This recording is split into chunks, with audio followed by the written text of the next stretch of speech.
अस्सलाम वालेकुम, मैं हूं शाहजेब खानजादा। इतवार की रात ऑस्ट्रेलिया के शहर सिडनी के मशहूर बॉन्डाई बीच पर त्यौहार मनाने वाले यहूदियों पर हमले में मरने वालों की तादाद 15 हो गई है, जबकि 40 से ज़ायद अफराद ज़ख्मी हैं, जिनमें से कई की हालत तशवीशनाक बताई जा रही है। ऑस्ट्रेलियाई हुक्काम के मुताबिक दोनों हमलावरों में से एक पुलिस के साथ फायरिंग के तबादले में मौके पर ही मारा गया, जबकि दूसरा शदीद ज़ख्मी हालत में ऑस्ट्रेलियाई इदारों की तहवील में है। इस वाक़े के बाद एक तरफ ऑस्ट्रेलियाई हुकूमत पर एंटी सेमिटिज़म यानी यहूद दुश्मनी के खिलाफ सख्त इकदाम करने का दबाव बढ़ गया है, तो दूसरी जानिब हमले में मुसलमानों और महाजिर पस मंज़र रखने वाले अफराद के मुलविस होने की वजह से सोशल मीडिया और बाज़ हलकों में मुस्लिम मुखालिफ मुहिम भी तेज़ हो गई है। ताहम ऑस्ट्रेलियाई हुक्काम अब तक इस मामले में इंतहाई मोहतात रवैया अपनाए हुए हैं और किसी भी कम्यूनिटी को इज्तमाई तौर पर जिम्मेदार ठहराने से गुरेज कर रहे हैं। इसी दौरान हमलावरों की शनाख्त और उनके भारत से ताल्लुक़ से मुताल्लिक अहम तफसीलात सामने आ गई हैं, जिनकी तस्दीक खुद भारतीय हुक्काम ने भी कर दी है। हालांकि हमले के फ़ौरन बाद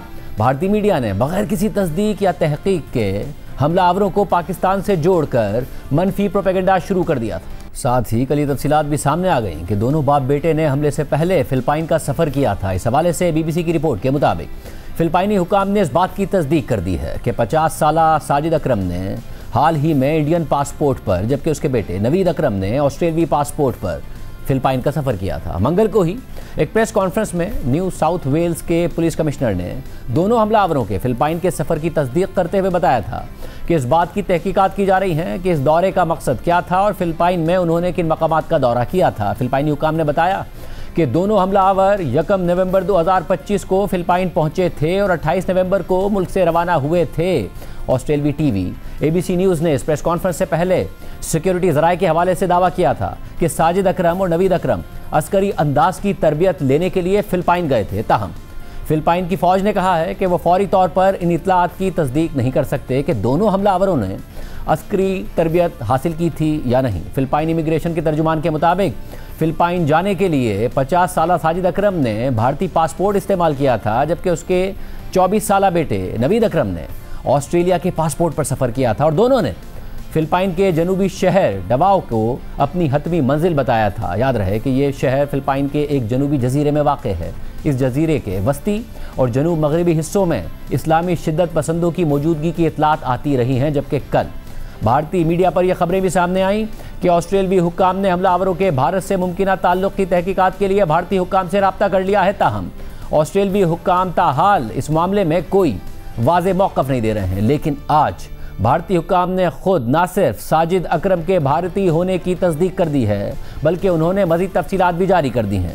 भारतीय न्यूज़ एजेंसी ANI के मुताबिक भारतीय रियासत तेलंगाना के डायरेक्टर जनरल ऑफ पुलिस ने कहा है कि साजिद अकरम का असल ताल्लुक़ हैदराबाद से है। साजिद अकरम ने हैदराबाद से BCom की तालीम हासिल की और फिर रोज़गार की तलाश में नवंबर 1998 में ऑस्ट्रेलिया मुंतकिल हो गया, जहाँ बाद में उसने वेनेरा ग्रोशो नामी यूरोपी निजात खातून से शादी कर ली और मुस्तकिल तौर पर ऑस्ट्रेलिया में रिहाइश पजीर हो गया।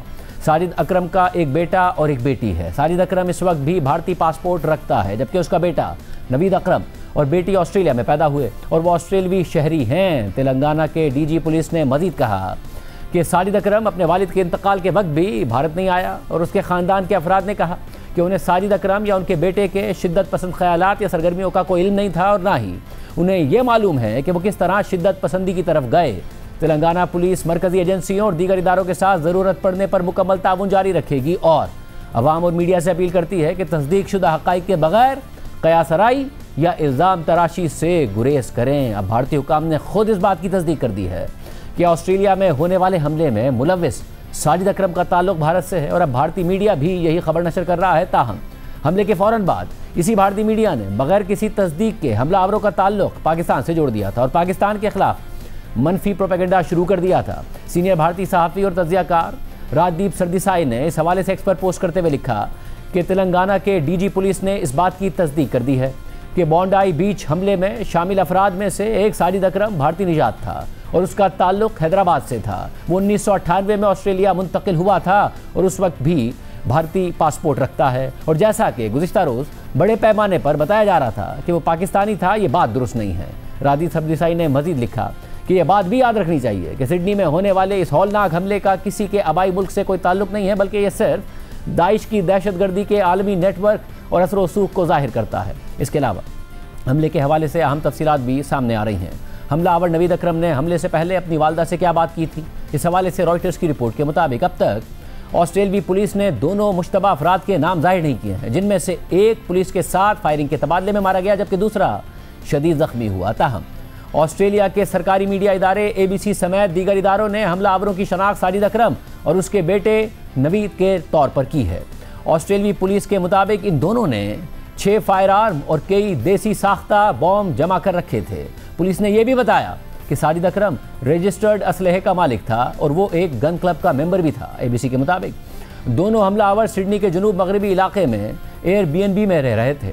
ताहम सिडनी मॉर्निंग हेरल्ड के मुताबिक ईंटों का काम करने वाला 24 साल नवीद अकरम, जो हमले से पहले बेरोजगार था, उसने अपनी वालदा को फ़ोन करके बताया था कि वो और उसके वालिद वीकेंड के लिए ऑस्ट्रेलिया के मशरकी साहिल पर मछली पकड़ने जा रहे हैं।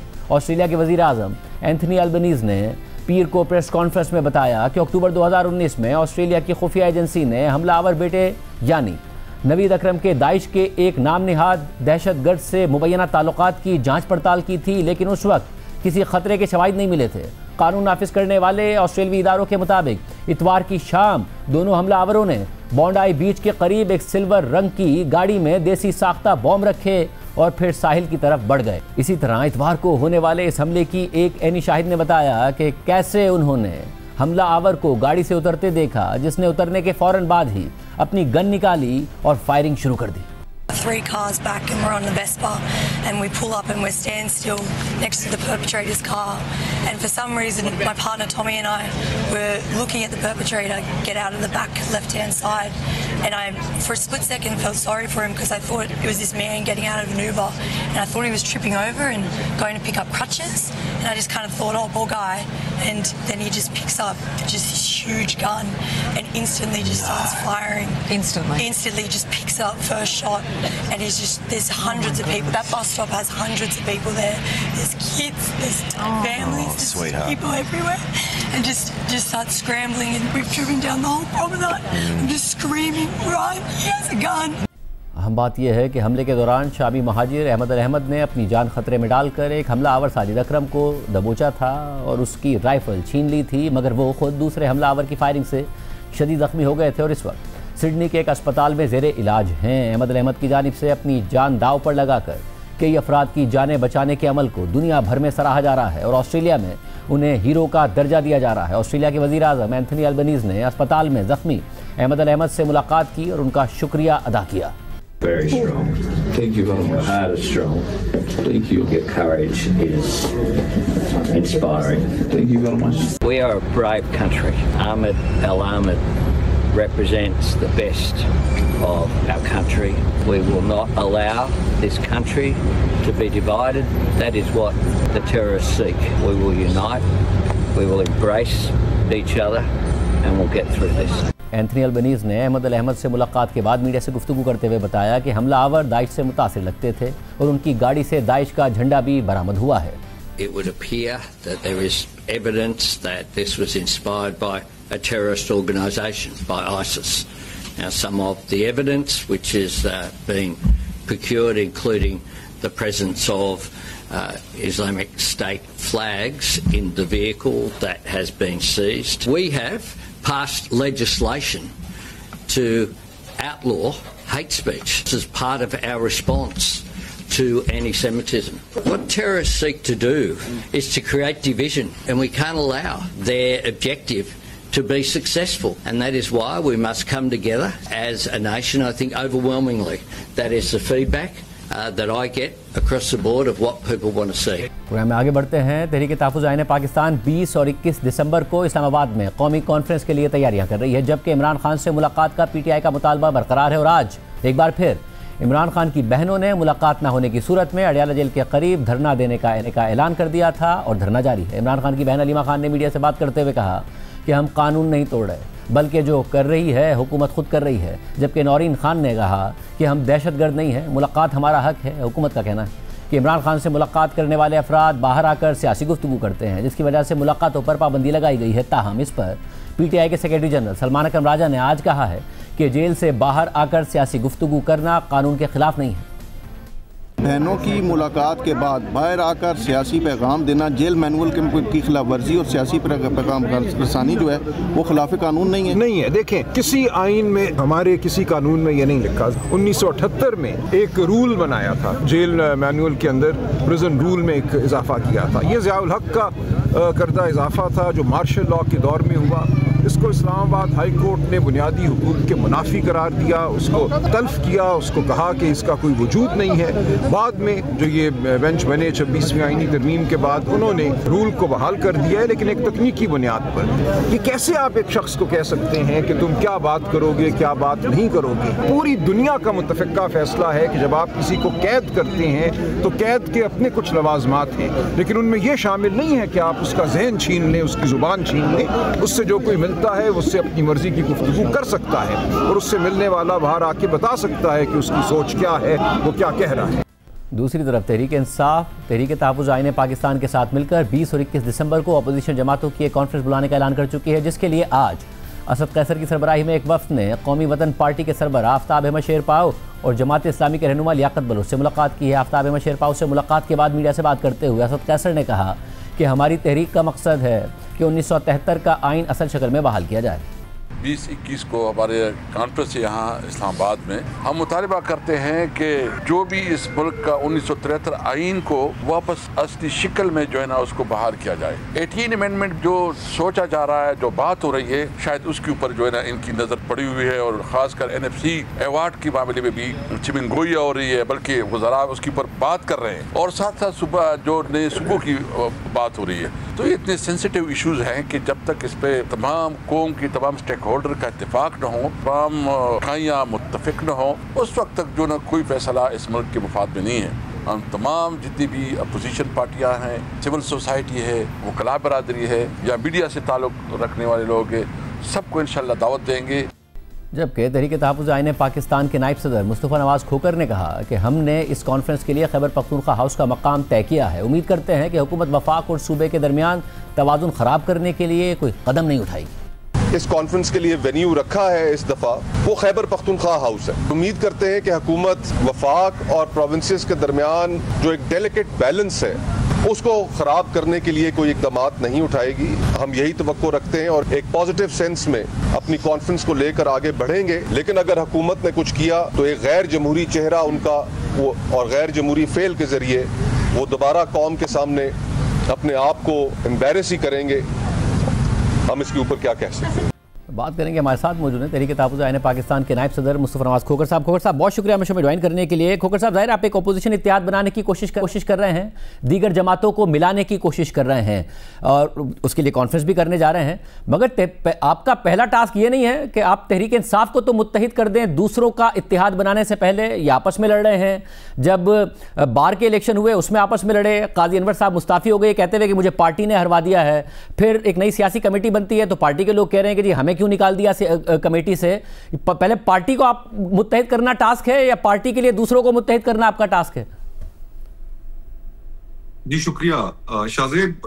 बिल्कुल जमातों के अंदर इख्तलाफात होते हैं और इसी तरह एक तहरीक इंसाफ पॉपुलर जमात है, बड़ी जमात है, उसके अंदर भी छोटे मोटे इख्तलाफात हैं, लेकिन इतने बड़े नहीं हैं कि वो जमात की किसी पॉलिसी को डिस्टर्ब कर सकें। स्पेशली इमरान खान साहब इस हवाले से बड़े क्लियर हैं। उन्होंने महमूद खान अचकज़ई साहब को और अल्लामा नासिर अब्बास साहब को कौमी असम्बली और सेनेट में अपोजिशन लीडर के लिए नामजद उन्होंने किया और साथ ही उन्होंने अपनी जमात को ये भी हदायत दी कि तमाम फैसले जो हैं वो उनकी अचकज़ई साहब और अल्लामा साहब की मुशावरत से किए जाएं और उनको ये इख्तियार दिया है कि जमात के अंदर जो भी पॉलिसी साजी है उसमें वो अपना किरदार अदा करें और एक मुत्तफिका पॉलिसी बनाने के लिए जमाती रहनुमाओं से मुशावरत भी करें और दीगर ऑपोजिशन की जमातों को भी, सिविल सोसाइटी को, वकला बरादरी को ऑन बोर्ड करके एक जो कौमी इश्यूज हैं उनके ऊपर एक मुत्तफिका लायामल बनाएं। और साहब मुझे ये बताइएगा कि अब ज़ाहिर कॉन्फ्रेंस करने जा रहे हैं और बहुत अरसा हो गया कि एहतजाज की बात तहरीक इंसाफ भी करती है, क्या आपका अपना भी अब ये कॉन्फिडेंस नहीं है कि तहरीक इंसाफ वो क्राउड निकाल सकती है जो हुकूमत को दबाव में डाल सके, इसलिए आप चाहते हैं कि किसी भी तरीके से दूसरी जमातों का एक इत्तेहाद बन जाए? शाहजेब भाई, हमेशा पाकिस्तान में जब भी अपोजिशन सड़कों का रुख इख्तियार करती है तो उसका मकसद यही होता है कि एक लेवरेज हासिल करके हुकूमत को नेगोशिएशंस पर मजबूर किया जाए। इस वक्त जो सूरत हाल है हम उसमें कोई इंतहाई कदम नहीं उठाना चाहते। उससे पहले तमाम जो पीसफुल रास्ते हैं उनको एग्जॉस्ट करना चाहते हैं। जाहिर बात है हमारा एक जमहूरी और आईनी हक है एहतजाज करने का, और हम ये समझते हैं कि उसके ऊपर पहले हम कंसेंसस कर लें, हमारी डिमांड्स क्लियर हों, ऑपोजिशन आपस में ये तय कर ले कि उसने किन डिमांड्स को लेकर आगे बढ़ना है। इस मुल्क में इस वक्त जो चीजें हो रही हैं, और स्पेशली जो प्रपोज्ड 28th कॉन्स्टिट्यूशनल अमेंडमेंट के बारे में हम सुन रहे हैं, जिसमें नए सूबों का क़याम है, जिसमें प्रोविंसेस से ये इख्तियार इमरजेंसी लगाने का ले लिया जाएगा और वो फेडरल कॉन्स्टिट्यूशनल कोर्ट के हवाले कर दिया जाएगा। ये जो चहमगोइयां है, ये ऐसी बातें हैं कि जिनके नतीजे में फेडरेशन को खतरात लाक हो सकते हैं। इसमें कोई शक नहीं है कि मुल्क को बड़ी एडमिनिस्ट्रेटिव रिफॉर्म्स की जरूरत है, लेकिन वो रिफॉर्म्स एक लेजिटिमेट असेंबली तो करे, एक लेजिटिमेट पार्लियामान तो करे।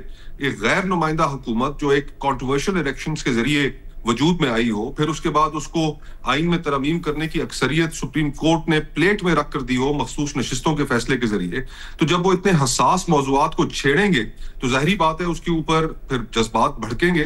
तो हम इस सूरत हाल को अवॉइड करना चाहते हैं। हम नहीं चाहते कि हम सड़कों का रुख इख्तियार करें और सैनिटी शुड प्रिवेल। हम चाहते हैं कि डायलॉग का इस वक्त तो हुकूमत का कॉन्फिडेंस ही यह है कि आप सड़कों का रुख इख्तियार करेंगे तो लोगों को नहीं निकाल पाएंगे, इसलिए वो डर नहीं रहे हैं। अब जाहिर है एक ऐसी सूरत हाल है जिसमें आपको पूरा हक है कि आप अपनी कॉन्फ्रेंस भी करें, मगर पिछली दफ़ा आपको नहीं करने दी गई। अब आप खैबर पख्तूनख्वा उसमें कर रहे हैं। जब हुकूमत रूल ऑफ लॉ की जगह रूल बाय लॉ कर रही हो तो उसको डर ये हो कि आगे से इसका कॉन्सिक्वेंस होगा, आगे से लोग सड़क पर आ गए तो हमें ख़तरा होगा, तो वो भी डरें। हुकूमत तो नहीं डर रही है, तो क्या आप लोगों की तरफ से वो प्रेशर नहीं बिल्ड हो पा रहा है जिसकी वजह से उनका कॉन्फिडेंस बढ़ता जा रहा है? शाज़ेब भाई, कॉन्फिडेंस हुकूमत का नहीं है, ये एस्टैब्लिशमेंट की हिमायत का कॉन्फिडेंस है। असल कॉन्फिडेंस तो वो होता है जो अवाम की पिज़राई के जरिए हासिल हो। 8 फरवरी के इलेक्शंस भी हमने देख लिए, कंट्रोवर्शियल इलेक्शंस थे। फिर उसके बाद जब से ये हुकूमत वजूद में आई है उस वक्त से आप इसके इकदामात उठाकर देख लें, किसी मौके पर ये अवाम को रिलीफ नहीं दे पाए। जितनी फिगर्स आप उठाकर देखेंगे, मुल्क में फॉरेन डायरेक्ट इन्वेस्टमेंट बहुत बड़े दावे किए गए, लेकिन तारीख की कम तरीन सतह पर है फॉरेन डायरेक्ट इन्वेस्टमेंट। कोई इन्वेस्टमेंट पाकिस्तान नहीं आ रही। इन्होंने दावा किया कि हम बेरोजगारी को खत्म करेंगे। बेरोजगारी की इतनी इंतहा हो चुकी है कि लोग मुल्क छोड़कर जाने पर मजबूर हैं। इन्होंने कहा हम गुर्बत खत्म करेंगे। आज आधा पाकिस्तान वर्ल्ड बैंक की रिपोर्ट के मुताबिक सतह गुर्बत से नीचे जा चुका है। आपकी जो लार्ज स्केल मैन्युफैक्चरिंग है वो डिक्लाइन में है। कोई एक कारोबार बताइए जो इस मुल्क में चल रहा हो। बिजनेस कॉन्फिडेंस, इस मुल्क के लोगों को इस मुल्क के अंदर बिजनेस कॉन्फिडेंस उनका नहीं रह गया, वो अपना पैसा बाहर लेकर जा रहे हैं। तो ये जो हालात हैं, इन हालात में हुकूमत अगर सिर्फ कायम है, ये जो हालात हैं, इस हालात के नतीजे में तो हुकूमत को कमजोर होना चाहिए था। कमजोर होने के नतीजे में अपोजिशन को मजबूत होना चाहिए था। मगर इन तमाम हालात के बावजूद नतीजा यह है कि वो 26वीं तरमीम करते हैं, 27वीं आईनी तरमीम करते हैं। इख्तियार मजीद जो है वो हुकूमत के पास, या फिर जो आप इस्टेब्लिशमेंट की ताकत की बात कर रहे हैं वहाँ चला जाता है। अब हुकूमत कहती है हमने आपसे बात भी नहीं करनी, पहले कहते थे हम बात करेंगे, पहले माफ़ी मांगे, बयानात देना बंद करें। तो ये क्यों हो रहा है कि ये सारी कारकर्दगी हुकूमत की कमज़ोरी के बजाय मजीद इख्तियार में, मजीद पावर में बदलती जा रही? पावर में नहीं बदलती जा रही। मैं तो इसको इस तरह देखता हूँ शाज़ेब भाई कि इस मुल्क की जो सोशल कॉन्ट्रैक्ट है, जो बुनियाद है 1973 का आईन, हम उसकी जिस तरीके से पामाली कर रहे हैं, ये ताकत की बुनियाद के ऊपर पामाली जो होए जा रही है हमारे सामने, ये इसके बड़े फार रीचिंग कॉन्सिक्वेंसेस होंगे। आज के वक्त में शायद आपको लगे कि हुकूमत क्योंकि उसके पास ताकत है और वो ताकत के बलबूते पे ये करती जा रही है, लेकिन ये जो तमाम कानून साजियां हो रही हैं, ये अमेंडमेंट्स हो रही हैं, ये they will not stand the test of time. जिस तरह माजी में हुआ कि जो डिक्टेटर्स ने अमेंडमेंट्स कॉन्स्टिट्यूशन के अंदर इंट्रोड्यूस कराई, जैसे ही उनके इक़्तिदार का सूरज गरूब हुआ, वो अमेंडमेंट्स भी हवा हो गई। वो आज हमें उसमें फिर टाइम लगा, मगर उसमें फिर बहुत टाइम लग गया, मुल्क का बहुत तवील अरसे के लिए नुकसान हो गया, फिर उसका रिवर्सल हुआ। नाउ आप लोग क्या शॉर्ट टू मीडियम टर्म में कोई ऐसा खतरा बन सकते हैं या नहीं नजर आ रहा है? आप 2021 को कॉन्फ्रेंस कर लेंगे और हुकूमत के कान पे जू भी नहीं रहेंगी? मेरे ख्याल में शाज़ेब भाई, इस वक्त जो पॉलिटिकल क्लास है वो कलेक्टिवली अपनी जो रेलेवेंस है वो भी बड़ी तेजी से लूज करती जा रही है। हालांकि कंडीशंस अगर हम देखें माशरे में, वो कंडीशन सारी पूरी है। आप मीडिया उठाकर देख लें, क्या आज मीडिया के पास आजादी है? पीका लॉज आ चुके हैं, तरह तरह के कानून बन चुके हैं, प्रोविंशियल लॉज बन चुके हैं, जिनके तहत मीडिया को सब्जुगेट कर दिया गया है, उनकी आवाज बंद कर दी गई है। लोग इस मुल्क में घुटन महसूस कर रहे हैं, माशी तकालीफ लोगों की बढ़ गई हैं। तो कंडीशंस सारी पूरी हैं। और हमें यह भी जहन में रखना चाहिए कि इस रीजन में क्या हवाएं चल रही हैं। आपने श्रीलंका में देखा, बांग्लादेश में देखा, नेपाल में देखा, वहां पर नौजवान बाहर निकले और हमारे मुल्क के अंदर लोग ये सवाल करते हैं कि जनाब क्या ऐसा पाकिस्तान में हो सकता है? पाकिस्तान में तो ऐसी कोई तारीफ नहीं। पहली बात कि पाकिस्तान में ये तारीफ मौजूद है। जनरल अयूब के खिलाफ जो मूवमेंट चली वो स्टूडेंट लेड मूवमेंट थी। रावलपिंडी के गॉर्डन कॉलेज के अंदर एक इंसिडेंट हुआ और उसके बाद वो मूवमेंट पाकिस्तान के दोनों हिस्सों में, मगरबी और मशरकी पाकिस्तान में फैल गई। मौजब स्टूडेंट्स बने। इसी तरह जो आपके मुल्क के अंदर अभी चंद माह पहले आजाद कश्मीर की एग्जांपल आपके सामने है कि जहां पर पॉलिटिक्स फेल हो गई, वहां पर एक खुदरौ तहरीक उठी और उस खुदरौ तहरीक ने घुटने टेकने पर सबको मजबूर कर दिया। तो अगर हम अवाम को ये एतमाद दिलाने में कामयाब हो जाते हैं, जो मैं समझता हूं कि हमारे लिए एक चैलेंज है, अगर हम ये एतमाद दिला देते हैं लोगों को कि जनाब हम आपको छोड़कर नहीं भागेंगे, सालारे काफिला अपना रुख नहीं तब्दील करेगा और जो हम बात कर रहे हैं आपसे उस बात पर खड़े रहेंगे, तो आई थिंक कंडीशंस पूरी हैं और फिर लोग भी रिस्पॉन्ड करेंगे। बहुत शुक्रिया। खोखर साहब की गुफ्तगू आपने सुनी। क्या तहरीक इंसाफ में वाकई ऐसा माहौल है कि मुत्तहिद हो जाएं, बात आगे बढ़े? एक ब्रेक के बाद बात करते हैं।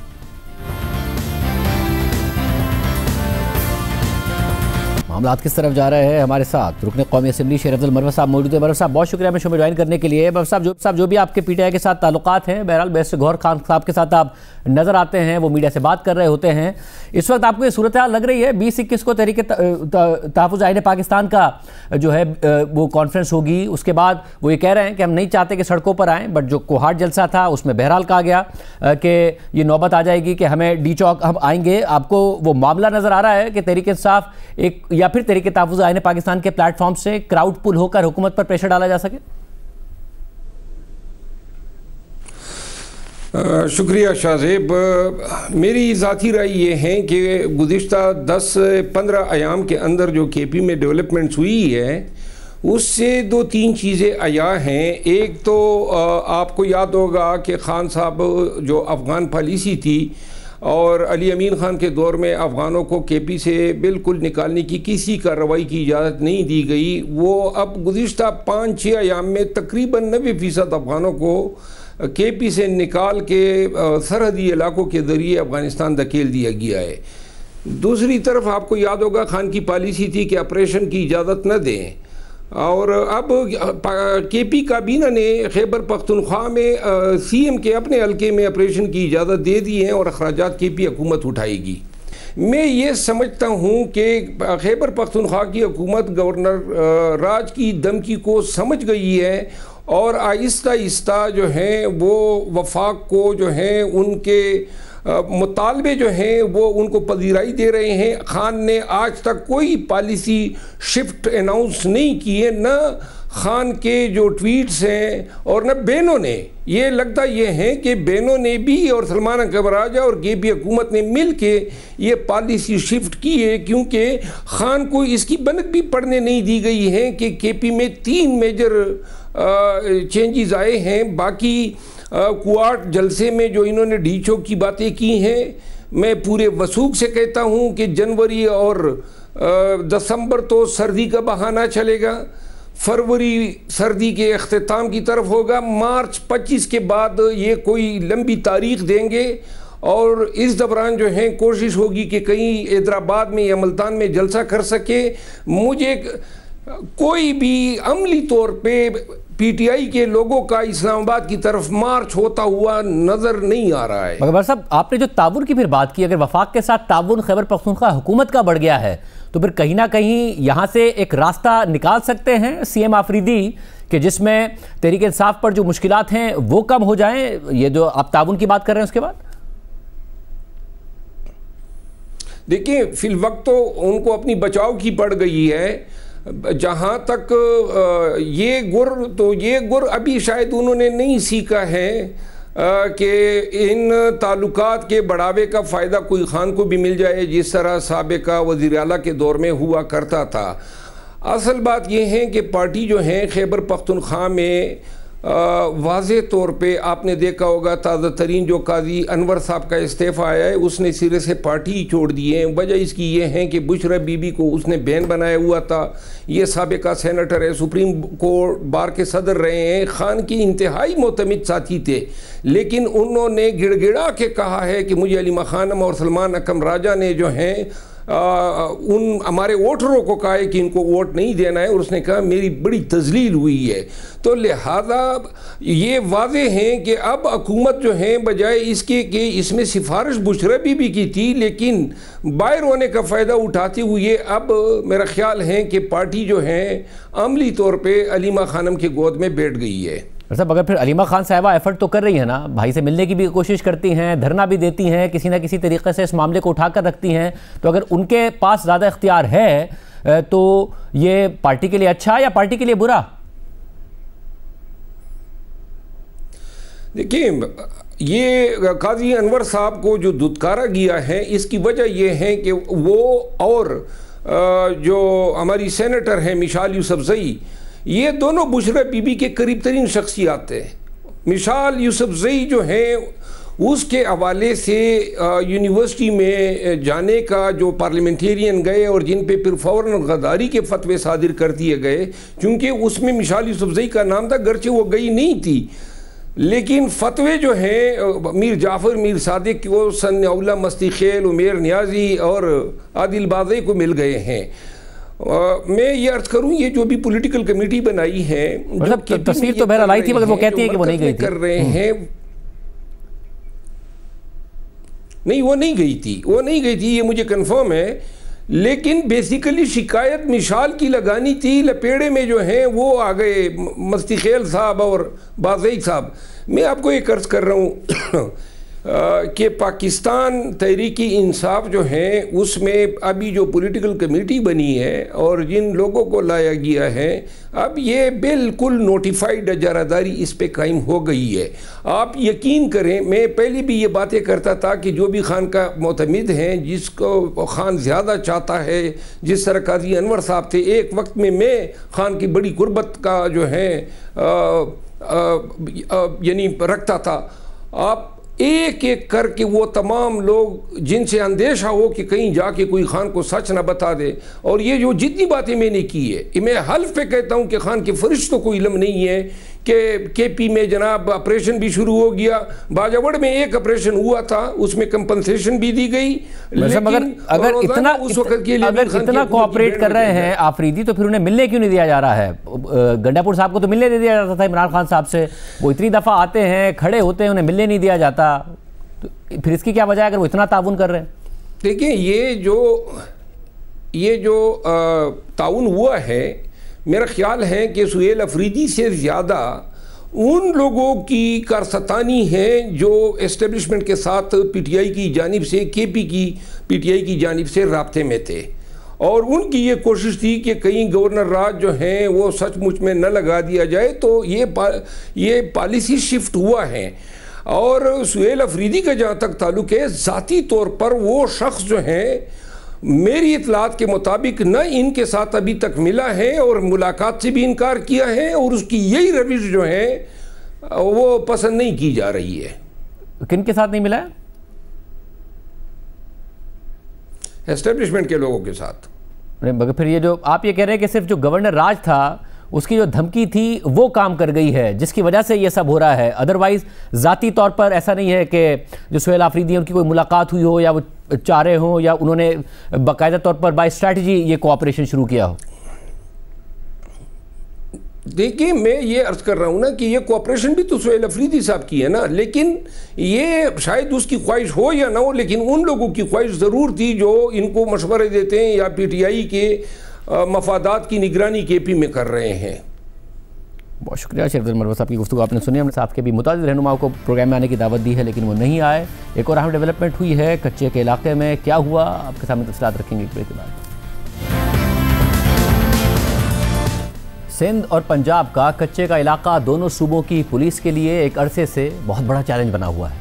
सिंध और पंजाब के सरहदी अजला से लेकर सिंध के दीगर शहरों तक फैला हुआ ये दुश्वार गुजार और गैर आबाद इलाका मुसल्लह डाकुओं की आमाजगाह बना हुआ है, जहां डाकुओं के गिरोह अगवा बराए तावान और हनी ट्रैप समेत करीबी शहरों और शाहराओं में लूट मार की खतरनाक कार्रवाइयों में मुलविस हैं और खौफ व हिरास फैलाते हैं। जबकि पुलिस भी हर कुछ अरसे बाद कच्चे के इलाके में ऑपरेशन करती है। डाकुओं के साथ बाकायदा फायरिंग का तबादला होता है। मुतादिद डाकुओं को गिरफ्तार करने की खबरें आती हैं, साथ ही ये खबरें भी आती रही हैं कि डाकुओं ने पुलिस के सामने सरेंडर कर दिया है, मगर ये इलाका अब तक डाकुओं से क्लियर नहीं कराया जा सका है और लूटमार की कार्रवाइयां जारी हैं। कल रात ही सिंध के जिला घोटकी में डाकुओं ने सादिकाबाद से कोयटा जाने वाली मुसाफिर बस को रोक लिया और कई मुसाफिरों को अगवा करके अपने साथ ले गए और खवातीन को छोड़ दिया। ताहम पुलिस के मुताबिक तमाम मुसाफिरों को बाजियाब करा लिया गया है। नुमाइंदा जियो न्यूज़ मलिक असलम और नज़ीर अहमद की रिपोर्ट के मुताबिक सादिकाबाद से कोयटा जाने वाली मुसाफिर बस पर गुज़िश्ता रात 9 बजे के करीब उस वक्त हमला किया गया जब वो घोटकी से गुजर रही थी। हमलावरों की तादाद 30 से 40 थी। फायरिंग इस कदर शदीद थी कि अफरा तफरी मच गई। मुसल्लाह डाकू बस से मुसाफिरों को अगवा करके कच्चे के इलाके की जानिब ले गए। इतला मिलते ही पुलिस की भारी नफरी ने ताक़ुब शुरू कर दिया और डाकुओं और पुलिस के दरमियान शदीद फायरिंग का तबादला हुआ और पुलिस ने उसी दौरान कई मुसाफिरों को बाजियाब करा लिया और डाकुओं के खिलाफ ऑपरेशन जारी रहा। और फिर आज शाम को पुलिस ने तस्दीक कर दी कि तमाम मुसाफिरों को बाजियाब करा लिया गया है। नुमाइंदा जियो न्यूज़ मलिक असलम की खबर के मुताबिक DSP उबाड़ो अब्दुल कादिर ने बताया है कि तमाम मुसाफिरों को बाजियाब करा लिया गया है। मजमूई तौर पर 14 अफराद अगवा किए गए थे, 13 मगवी बाजियाब और 1 की लाश मिल गई है। डाकुओं से मुकाबले में एक पुलिस एहलकार डाकुओं की फायरिंग से जख्मी हुआ। पुलिस के मुताबिक डाकुओं ने रात गए पुलिस मोबाइल पर भी रॉकेट हमले किए। डाकुओं की जानिब से फायर किया गया रॉकेट बख्तरबंद गाड़ी की जो पुलिस मोबाइल थी उसमें फंस गया और तमाम एहलकार महफूज रहे। इसके अलावा कल के वाक़े के बाद इलाके में सिक्योरिटी मजीद बढ़ा दी गई है और डाकुओं के मुख्तलिफ ग्रुप्स और उनके सहूलतकारों के खिलाफ बड़े पैमाने पर ऑपरेशन जारी है। इसके अलावा बाजियाब मुसाफिरों और एक मुसाफिर जिसे डाकू अपने साथ नहीं ले गए थे, उन्होंने जियो न्यूज़ से बात करते हुए वाक़े की तफसीलात बताई। 8:40 पे ट्रालियों के सेट से निकल गए। निकलते हुए बस फायरिंग स्टार्ट हो गया। हम जैसे दरवाजा से ड्राइवर ने खोला, ड्राइवर को गोली मारा। फिर हम लोग पीछे गए, पीछे से हमें मारते हुए लाया। एक लेडीज के साथ हम बैठ गया। अच्छा। फिर हमें छोड़ दिया। फिर सवारियों को कुंदा मारते हुए उतारते हुए ले गए। नीचे उतारते जिसको लूटना था उसको लूट रहे थे। जो हमारे साथ पैसे थे, मोबाइल थे, वो हमसे ले गए। राजनपुर गए थे, फिर सादिकाबाद में बैठ के कोठी की तरफ जा रहे थे। अचानक डाकू आ गए, तकरीबन 30-40 बंदे थे। फिर हम लोग 11 बंदे बस से उतार के अपने साथ ले गए। फिर उधर रेंजर और पुलिस ने मत कर दिया, ड्रोन के जरिए से उन लोगों ने हमें बरामद कर बाजियाब कर दिया। फिर मुझे छर्रे लगे, फिर वो डाकू भागे, फिर हम लोग को छोड़ दिया। खवातीन भी थे, नहीं उनको नहीं, उनको छोड़ दिए। बच्चे और खवातीन की बात नहीं, बस हम लोग जो शुरू में हम लोग बैठे थे हम लोग उठा लिए। बकाया जो पीछे थे वो भाग गए, उनको साथ बात नहीं की। सादिकाबाद से कोयटा जा रहे थे तो डाकू पहुंच गए। फिर हम लोग को उतारा, ले गए उधरी। फिर वो लूटा, फिर बचाए, फौज आ गया। कितने डाकू थे अंदाजा? 30 दाना था। इस हवाले से बात करेंगे नुमाइंदा जियो न्यूज़ मलिक असलम से जो तहसील अस्पताल उबाड़ो से हमारे साथ मौजूद हैं। बहुत शुक्रिया मलिक असलम। आप बताइएगा पहले तो ये वाक़या कब और कैसे हुआ, डाकू कैसे आए, पुलिस ने कैसे मगवियों को बाजियाब कराया? गुज़िश्ता शाम जो है ये वाक़या पेश आया। ज़िला रहीमिया खान की तहसील सादिकाबाद से योमिया की बुनियाद पर एक मुसाफिर बस जो है वो बरास्ता सिंध जो है वो कोयटा जाती है। तो ये कल जब रात के वक्त जो जैसे ही ये मुसाफिर बस जो है गुड्डू इंटरचेंज के करीब मुरीशाख रोड कश्मोर रोड पर जो यहाँ पर पहुंची तो तकरीबन 2 दर्जन से ज्यादा मुसल्लह डाकुओं ने उस पर हमला कर दिया, फायरिंग कर दी, जिससे जो है वो ड्राइवर मौके पर ही जख्मी हो गया। वाक़े की फौरी इतला मिलते ही यहाँ पर DIG सक्कर फैसल अब्दुल्ला चाचड़ और SSP खैरपुर और SSP सक्कर अजहर मुगल और SSP घोटकी अनवर खैतरान ने पूरी नफरी को जो है वहां पर बुलाया और फौरी तौर पर जो वो ऑपरेशन शुरू कर दिया और जो वहां पर जो इलाके का मुहासरा कर दिया, पूरी जो है वो नाकाबंदी कर दी। इसमें से जो कुछ डाकू थे वो तो आगे जो है कच्चा दरिया का बंद है जो क्रॉस करने में कामयाब हो गए, लेकिन ताहम जो दूसरे जो थे जो मुकवी जिनके साथ थे वो जो है वो क्रॉस नहीं कर सके। उन्हें गन्ने की फसल में कहीं छुपाया गया था ताकि बाद में जो है वो लिया जा सके, जबकि वहां पर धुंध और गन्ने की फसल की वजह से पुलिस को काफी मुश्किलात जो है उसका वो सामना करना पड़ा। ताहम फिर यहाँ पर पुलिस ने ड्रोन टेक्नोलॉजी का भी इस्तेमाल किया, जिसके बाद जो है वो डाकू जो है वो उनको मुकवियों को जो है वो छोड़कर वो फरार हो गए। जिसके बाद जो है पुलिस ने जो है 10 जो है मुकवियों को मौके पर ही जो बाजियाब करवा लिया, जबकि बाकी जो दूसरे थे जो दाएं बाएं जो मुकवी हो गए थे वो भी जो है उनका बाद में पता चला, जिन्हें सर्च ऑपरेशन के बाद जो है मिल गया। पुलिस का ये दावा है कि मजमूई तौर पर जो डाकुओं ने 14 जो है वो अफराद को जो अगवा किया था, जिसमें से एक की जो है वो डेड बॉडी मिल गई, क्योंकि जब डाकुओं ने अगवा किया तो एक शख्स को मुकवी को दिल का दौरा पड़ गया था और जिसे वो फिर भी इसके बावजूद ले गए, लेकिन फिर उसका रास्ते में दम निकल गया।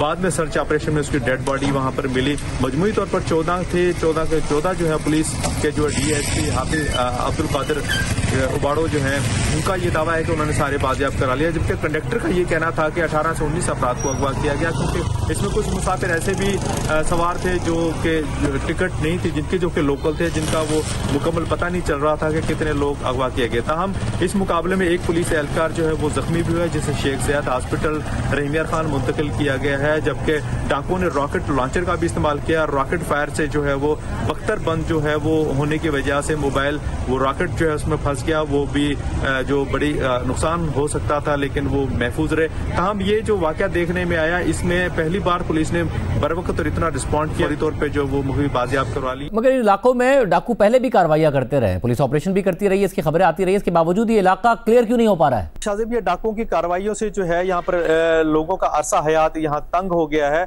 यहाँ सिंध और पंजाब का जो सरहदी इलाका है कच्चे का, यहाँ पर तकरीबन 10 से 12 डाकुओं के गैंग मौजूद हैं, और वो आए रोज जो है वो या तो भत्ते की चिट्ठियां भेजते हैं, या फिर लोगों को जबरदस्ती अगवा कर लेते हैं, या हनी ट्रैप के जरिए उनको जो है वो बुलाकर जो है यरगमाल बना लिया जाता है। जबकि यहाँ पर इस पूरी पट्टी को सेव करने के लिए एक बार जो है तकरीबन 2 साल कबल जो IG सिंध और IG पंजाब की हिदायत पर इस पूरे कच्चे के इलाके को, हिफाजती बंद को 1-1 किलोमीटर के मुफासले पर पुलिस चौकियां कायम की थी, और उस पर जो है करोड़ों रुपए खर्च भी किए थे, ताकि यहाँ पर पुलिस को जो है वो बिल्कुल यहाँ पर बिठाने के बाद इनको सील कर दिया जाए, डाकुओं की जो आमदरफ्त को रोका जा सके।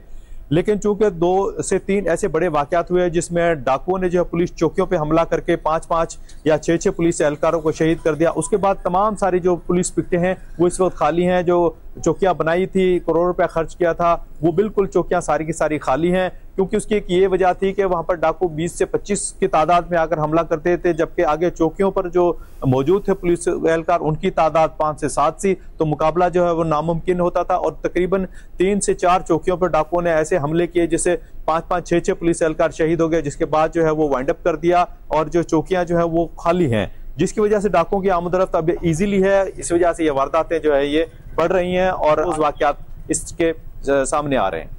बहुत शुक्रिया। आज के बड़ा बेहतर है, इजाज़त दीजिए, अल्लाह हाफ़िज़।